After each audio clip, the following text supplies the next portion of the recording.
මොකද දැන් අපිට කැම්පස් එකේ දුරක් ලෙක්චර්ස් වලින් ගන්නවා තියෙනවා එම්පති කියන දේ දිනු කරගන්න කියලා. කෙනෙක් එක්ක වැඩ කරනකොට ඒ වැඩ කරන විදිහ ඒ වගේ දේ. මේ ගැන තව පොඩ්ඩක් මඩම්ට පහදන්න පුළුවන් මඩම්ගේ අත්දැකීම් අස්සේ.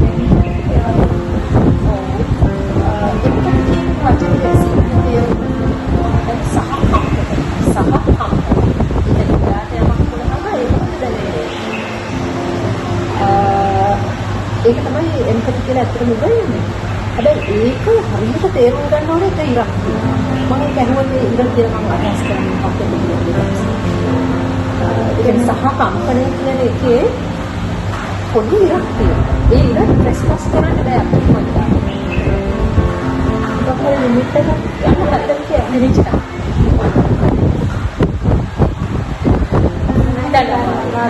අපි කවුරු හරි කෙනෙක් දක්ෂිනායි කියලා හිතන්නකෝ. අපි දැන් යන්නේ සිද්ධියකදී මට මොකක් හරි ලොකු දුකක්. එතකොට මගේ දුක හොයාගෙන කියලා. ඊට පස්සේ ඔයාගේ කාලය, ශ්‍රමය, ඔයාගේ සල්ලි නේද? අන්තිමට ඔයාට ජීවිතයක් ඔයාට කන්සෙප්ට් එකක් හවලා තියෙනවා නේ එම්පති තියෙනවා එම්පති තියෙනවා ඉතින් තේරෙනවා තේරුම් ගන්න ඕනේ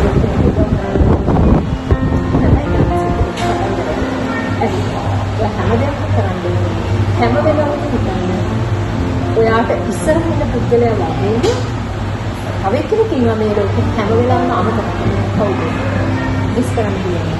එයා හැම වෙලාවෙම අමතක කරනවා. හරි තේරුම් ගන්න ඕනේ.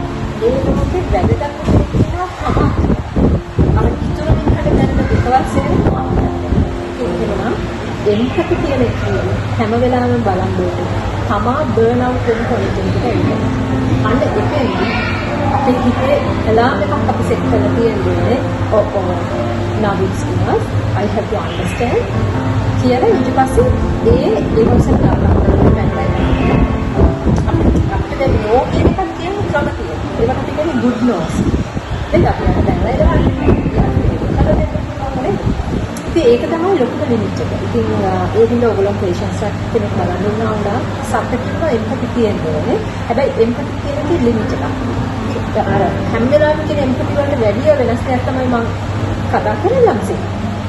ඉතින් කොහොම වුණත් මම කොහොම අදවයි විශ්වාස කරනවා. ඒ ලොකු දෙයක්. පොද පේෂන්ට් අපිට කතා කරන්නේ දෙයක්.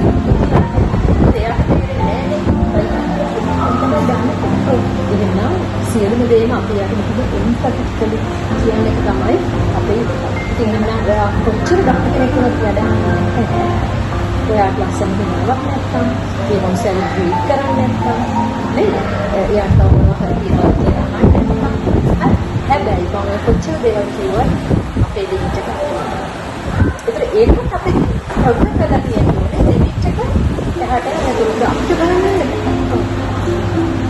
ඒක තමයි එම්පති කියන ගොඩ අපිට මම පැය ගණන්වත් කතා කරන්න පුළුවන්. හැබැයි මට දැනට ඒක තමයි.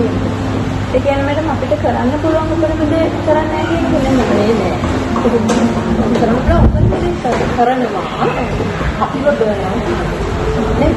ඒක ආචාර ධර්ම කියන එක යන්නේ. ඔයා මොන දෙයක එම්පති නැති හිනාවක් නැති දැක්කේ නේද? ඉතුරු මිනිස්සුන්ට සේවයක් කරනවා කියලා හිතන්නේ නැති වට කෙනෙක් වුණත් මම හිතන්නේ ඔයාගේ දොස්තර වුණ කියලා හිතන්නේ. ඔව් මැඩම් කියපු දේ ලොකු අර්ථයක් තියෙනවා කියලා හිතනවා. නැත්තම් අර අපි අපිව බලා ගන්නත් ඕනේ. ඒකවල ඒ අර්ථය දිගු කාලිනව ශරීරයක් ගම මැඩම් කියන දේ ලොකු අර්ථයක් තියෙනවා කියලා.